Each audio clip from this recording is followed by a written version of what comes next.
for hanging with us. A lot of notes to return about the personal stash and Stevie Ray Vaughan this morning. Thank you for chiming in on that. I absolutely love that album, The Sky is Crying, as well. As we do each and every Monday, we are delighted to welcome, should I call her a medical savant? Well, she's a scientist, she's an ER surgeon, and she operates, quite frankly, the best wellness facility anywhere up and down the West Coast. Dr. Anita Wang with us this morning. Good morning, Dr. Good morning, yes. How are you today? Great. I mean, Patriots won. How could I be sad? I mean, come on.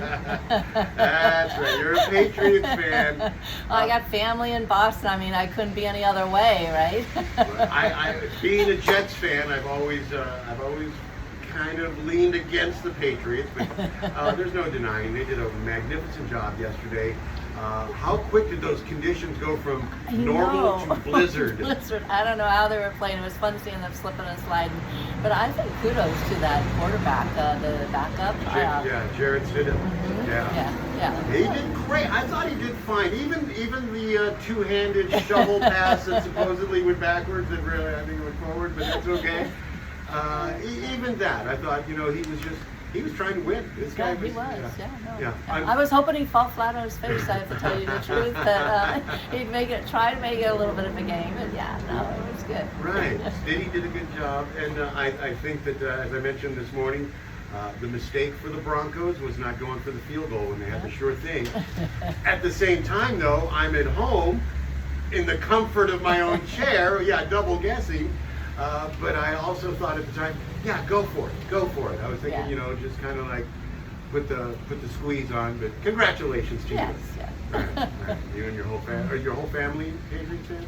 Well, to tell you the truth, I was a Bears fan because that was my team. Right. But my brother's in Boston, and then he converted my sons, and so I had to convert. So a lot of people were pulling for the Bears this year too because they're looking good again. Yeah, so deep down, if it was Patriots from Bears, I would quietly maybe be rooting for the Bears.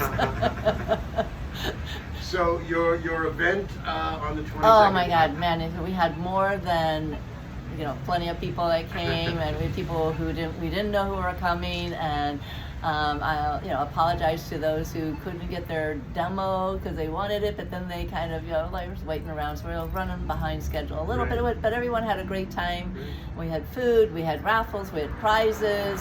People got got the ones who wanted the demo because there was just a lot going on, and got their body scans and.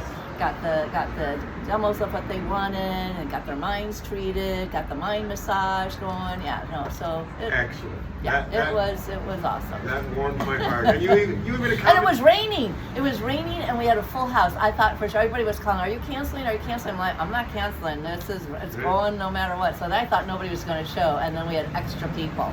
Even some party crashers that you accommodated. I like that. Yes. Okay. Well, I said, come on in. Right. So if we were to go to your wellness center with back pain, is there a machine that you would put us on? Or? Well, first we have to do an assessment and take a look and figure out what is really going on nutrition. But a lot of times people don't realize that it's not just the core, the abdominal muscles. Everybody's working out their core, but you got to work out the intricate muscles that are holding the spine together.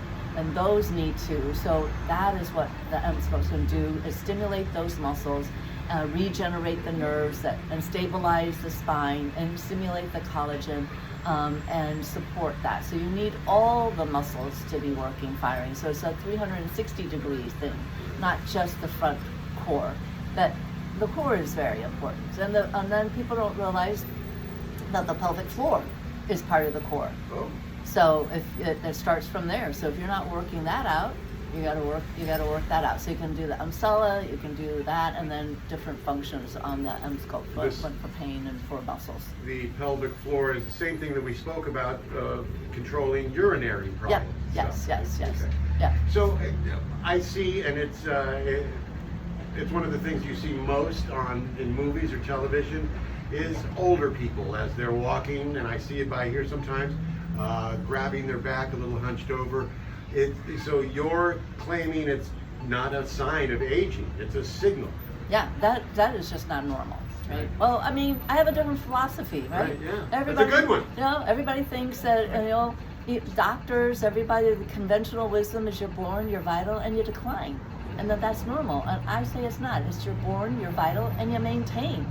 So if you are having back pain, that's a symptom of something. And either nutrition, maybe you're not getting the right amount of amino acids that you need. Maybe you have too much inflammation that's going on and you're breaking that. Maybe you're not stretching, using the muscles right. So many different little factors to coordinate and figure out that's what's going on. I mean, if you have a sedentary life and you're just sitting, right? That's constant movement. That's constant stress on the back, because the back is working at that time. It's not actually stretching, moving. It's just but locked into that position. So that's creating that problem. I mean, if you just imagine that you took a dumbbell, right, 5 pound, 10 pound, 25, whatever you could hold, and you held it out out there and just held that. Would it get tired? Yeah. It would get fatigued. Didn't matter how light it was. Yeah. Didn't matter So time. sitting is not very healthy for you. Standing is not very healthy. You got to do some other movements. So that creates the problem.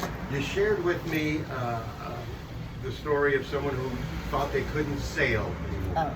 Give us that story. Yeah, so, we're sitting around and we're talking about, with my friends, just like, who's sailing, who's going, who's doing what. We're talking about the Newport to Ensenada race and thinking who's going to be going, and then somebody says, oh yeah, they can't go. They're not sailing anymore because of their back, right? And then, so it's not just sailing, it's, whatever sports you like to do, and not even sports, not just golf or tennis or anything else. It's just even activities of daily living, playing with your grandchildren, being able to get down on the floor and getting back up. So wanting to travel, wanting to go do anything. That's a signal that something is not gelling and working all right. You got to figure that out. So, are there times, and I already kind of know the answer to this before I ask it, but back pain, things that contributed to it, this sedentary lifestyle, as you said, the shoes we wear, how important is that? Yeah, really. And I've got these new shoes I just got. And I was talking about the back pain and the knee pain that I was having, and I'm walking over here and I'm wearing those. I'm saying, I think it's these new shoes that have just thrown my gait off, and it's not quite right. So I'm thinking these new shoes I might have to get rid of. But yeah, so it's I always forget how to pronounce it. The doctor of physiology for the body of movement, right? The physical therapists who now they're doctors. They're she put doctors in quotations as she said that, by the way. No, but I respect them. But they are magnificent. I really need to collaborate with them because they are the doctors of movement. So how are you walking? What are you doing? So I just saw this woman, she was running, kudos to her, but she is knock-kneed. So her alignment and her muscles, she's gonna have problems in the future, right? So she's got to strengthen the inner legs, muscles, because she's already bowed. So she's gonna have some issues in the future. So that's gonna be knee pain, stress pain. She's carrying extra weight, so she's got to really reduce that. So because that's your shock absorbers and your hinges, and that's what's going on in the back too. So you have to be able to stretch, keep the fascia and the muscles gliding and going smoothly. So that's your yoga, that's your stretching. You don't want to be in chronic stress because that's going to be inflammation, and that's going to gunk up that gliding mechanism in the muscles. So sleeping. So it's all everything that we talk about. But so then you need to do really a lifestyle change. So what if you are the person that gets up, gets in the car, commutes for an hour and a half, and your job is to sit at a desk for another 8 hours. Then you get back, you get in the car, you drive home, you sit down, you have dinner, and then you go sit at the couch. That is a setup for back pain, right? And a lot of other maladies. And then you've got a big belly, and then the belly is called throwing things off, and you happen to be aging, and the aging process, you lose your muscle mass. So you lose the muscle mass, so now you can't stand up straight, and right? So it just kind of snowballs. So there's things that got to be done there, right? You got to start stretching. You gotta start using weight resistance. You gotta start doing some little bit of cardio to lubricate everything, motion is lotion type of thing. Make sure that you get the right diet. Sounds like a Barry White song. Yeah, so it's just like all of that to evaluate that. Right. And then and that's what I said, it's the 4 pillars, right? Right. Of health that I've always talked about. Right. Food, so you gotta eat the right food, clean food, nutritious food. You gotta move, you gotta be in a good mood, and you gotta have repair, sleep, restore. So if you've done those basics and you got down and you're much better and then you're stuck, then that's when you need the functional medicine coach, because then I'm going to get you and we're going to figure out what's the root cause, where it is, what needs to be tweaked, and it's not going to be generic information, it's going to be specific to you. We're going to dial it in and find out what is your genetics, what's going on, why can't you get to that last little inch to that touchdown goal line, right? You know? So right now, I'm standing as I speak to you, as I do all morning long with all my guests, and while I'm working, I like to stand. I just don't sit an awful lot. I do sometimes find myself, though, sitting for maybe if it's more than an hour or so, or maybe a couple hours in a row, and I've realized, oh, I haven't done my stepper, and I haven't stood in a while. As I get up, I'm going, oh, I feel really super tight. Yeah, well, the problem with what you need to do is you need to touch your toes. Okay. So standing's fine, Right. sitting's fine, but that's the same position. Okay. So you need to be in this position where you are bent over, Touching my toes. head down, Right. stretching that back, because that's the opposite of what you're doing. So you're putting a load on that spine constantly. So if you have inflammation or anything, guess what? And you're getting older, the cartilage in there is becoming desiccant, right? It's kind of drying up and flaking off, and you lose the height. So my goal is never to lose the height. I mean, no, I don't mean to talk smack on my husband, but okay, but Go ahead. yeah, Go ahead. He's you know, listening. I think he was 5'7". I think he's like 5'9", 5'7", let's say. Well, I feel like we're the same height now. I haven't lost an inch, and that is my goal, is not to lose an inch, because if I am, that means haven't been doing my work. So you shouldn't, it's not normal to lose height. That means your cartilage you're not feeding it, you're not keeping it hydrated, you're not keeping it, so you need to keep all of that plump. And so everything is about being youthful and plump and full and everything. The brain's got to be juicy and plump, right? Muscles got to be, all those fibers as they get older shrink down and shrivel up. We want them to plump them up, so I use all the devices to plump them up, make them stronger. Even if you have strong muscles, and I had a lady that came in, she's 50-some, and she said, look at me, I got strong muscles here, strong muscles here. So I said, but they're still old muscles, right? So they're not probably as juicy and plump and stretchy. It's like an old rubber band. Can you take that old rubber band and make it new again? You can. Yes, Okay. that's what I'm doing. So that's why I say it's about maintenance. That's how I could take the 88-year-old who's 94 and is better at 94 than she was at 88, right? I got a 96-year-old who says that he says this is fantastic because he feels like he's improving. How many 96-year-olds can say that they've been improving as time is going along? So that is the difference.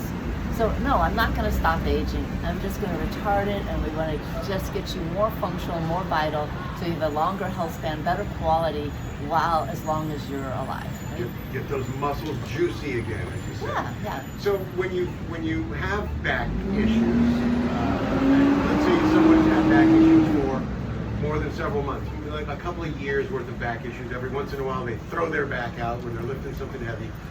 They're not lifting with their legs. They're not doing any of the right stuff. Mm-hmm. Once you have that bone on bone in the spine, is that an automatic sign? Is that surgery right away? Is that the only way to take care of it, or can you fix that?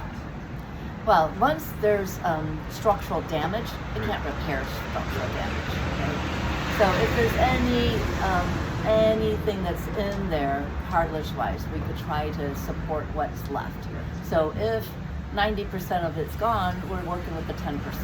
And we're gonna restore the 10%. We can't restore what is already gone. So the sooner you do it, the better. But you can feel. So some people don't actually have pain. Not all people have pain when we have really bad looking x-rays that shows arthritis. So there's a whole different network and things that go into that. So, but back injuries, if you have an injury, the muscle still was damaged and there's a scar tissue, so it's just not working as well. So you want to activate it, get the nerves firing, get the muscle activated. So a lot of people, when they come in, like this gentleman I just was working on, he had a hip injury. He had a tear years ago. Now that is healed.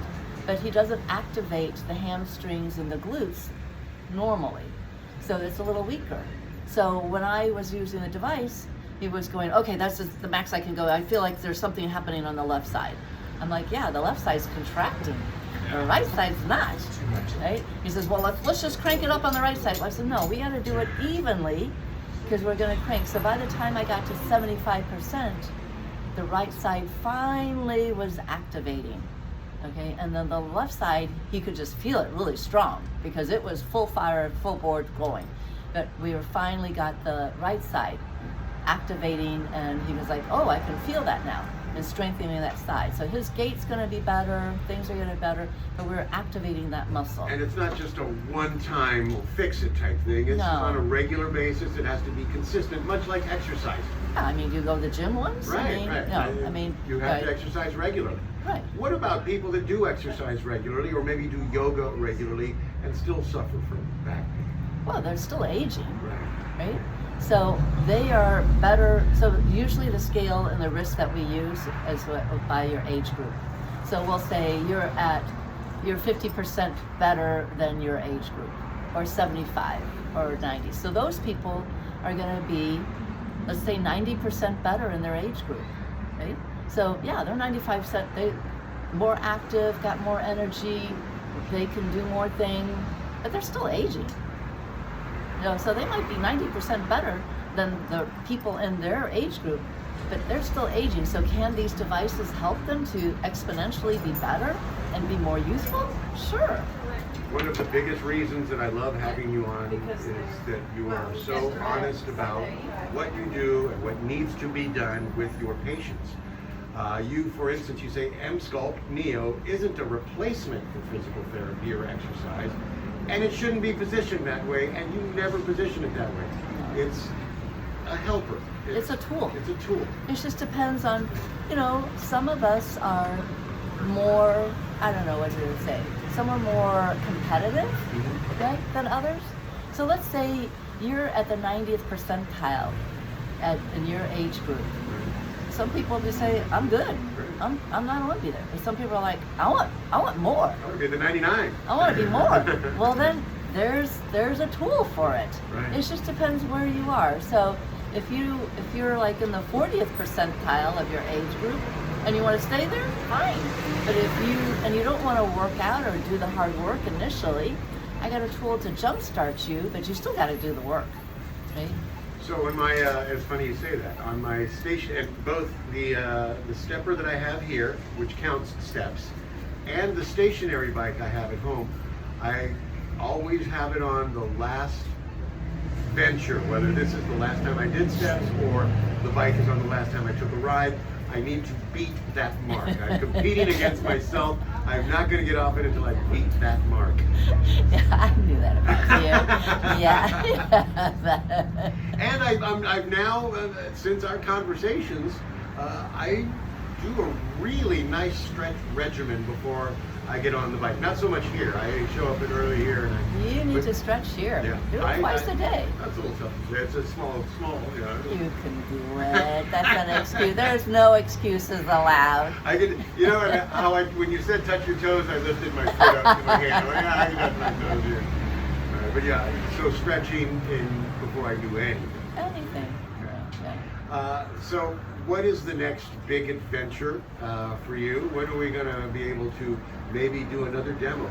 Since this was so successful, are you thinking about maybe doing this again? I'm just recovering. Are you kidding me? Like, I recovered with a bunch of chocolate and some cookies, and like, no.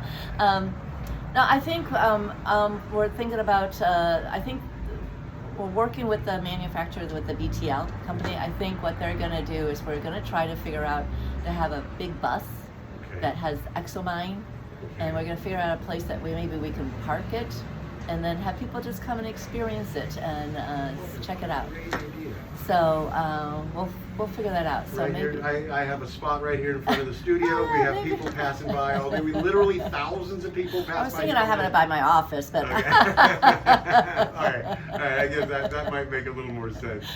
I want to talk about measles and the outbreak that we've been seeing here in multiple parts of the country, but specifically in South Carolina, where now the total is at least 646 cases.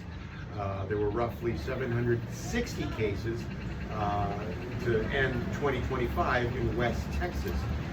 For the audience that is considering not getting the MMR vaccine for their kids, give us the malady of measles. What does measles lead to once a child gets it? well, I mean, you can get pneumonia. You can get encephalitis, which is an inflammation of the brain, so they're going to have brain issues. You're going to have immune compromise, so that you are able to be more exposed to other illnesses, and it leads to death. So 1 to 2 out of 1,000 die from measles. It's not just a benign, like the common cold, the rhinovirus, which we don't do anything with. We seem to share because we have respiratory etiquette for, I think that I consider poor respiratory etiquette. We have the worst respiratory etiquette in the country. We really do. And so, and then, measles are highly contagious. So if you have it, and it can last in the air for about 2 hours, and 90% of the people that were in that room are going to end up with measles. So depending on your immune system and where you are, so that's going to be schools, daycare centers, like nursing, all of these facilities, all where you're all together. So it's a big concern because we eradicated it in 2000. Right. Now it's on a resurgence. So that's an illness that we could prevent. We're exposed to so many illnesses and viruses. I mean, why do we want to, when we have something that we could eradicate, why do we want it, have it blossom? I don't quite get it, but. I can tell you exactly why. Because we have an administration filled with people who are not qualified for their positions, and that includes the head of our National Health Institute. Yeah, they should be thinking about public safety, public health number one. And public health number one is trying to get us to back up to 97%, minimum 95% of everyone getting vaccinated, and that's going to protect those people who can't. Because there are people who really cannot get vaccines, but this one is actually fairly safe. So I think everybody can get it because there's no adjuvant, there's no carrier. The only thing in it is a attenuated live vaccine, so it's just a weaker form of the virus, but they do put a stabilizer in there. So I think rarely there could be some kind of but there hasn't been any reaction, nothing with MMRs at all. It's the safest one really around. And measles isn't just cute red spots on the face. It's something serious that happens to a child. And I think that's the problem because we don't remember, We don't remember what it was like to die from measles. Right. Before and then I think, some people have the memory of, because I know I was part of that where they say, oh, they had measles there, go send your kid there, get the measles so they can get over it. Measles parties. Measles parties, right? So it used to be that. But when I was in China working, and I worked at this child center, it was for street children, right. And we would have measles. I would quarantine right away. I'd quarantine them all, and I would contain it so that it didn't get, and they would all be, they were having a fun time in there, but fortunately they didn't have I didn't have any deaths or anything, but they had just street fevers and things, so we were fortunate it didn't go through the whole facility. So I'm I'm sure that I had my measles vaccine. I don't know if it was a combo MMR vaccine when I was a kid in the 60s. Am I still guarding against measles with that vaccine? If you Does it got last forever? I think the 2 dose, I think that you are, but there is a time period, I'm not too sure, but you can always check your antigens. So you can go to your doctor and just say, can you just check and make sure? Okay. So that would be the thing to do. Right. Okay. And Dr. Wang, as always, you're on target with everything. How do our listeners find you? And by the way, if they haven't tried, what is the Exomind. The Exomind. Yeah. That is an absolute must. Oh yeah, you need to have a brain. Who doesn't want a brain massage and just feel calmer, feel like the day is great? Right. See that annoying person, like they're like off their rockers, but I'm fine. Right. I love that. How do our listeners find you? So it's 949-734-0580. You can call me, text me, leave me a message, or you can book a complimentary discovery call and chat with me at ANITAWANGMD.com, and we'll chat. What are you doing for the Super Bowl? You're gonna make a. Oh, because I made my friends watch the Patriots game. They have a more comfortable sitting arrangement than our home, so Right. I said, "Oh yeah, we're coming over there to watch the game." And then after the game, they said, "Oh, I guess we're having a Super Bowl party at our house." I go, "Yeah, you are." You do all the cooking and then just they can provide the house. That's pretty cool. All right, Dr. Anita Wang, thank you so very much. We are looking forward to talking to you next week. As All right. always. All right, 11:35 the time, 25 minutes from the noon hour.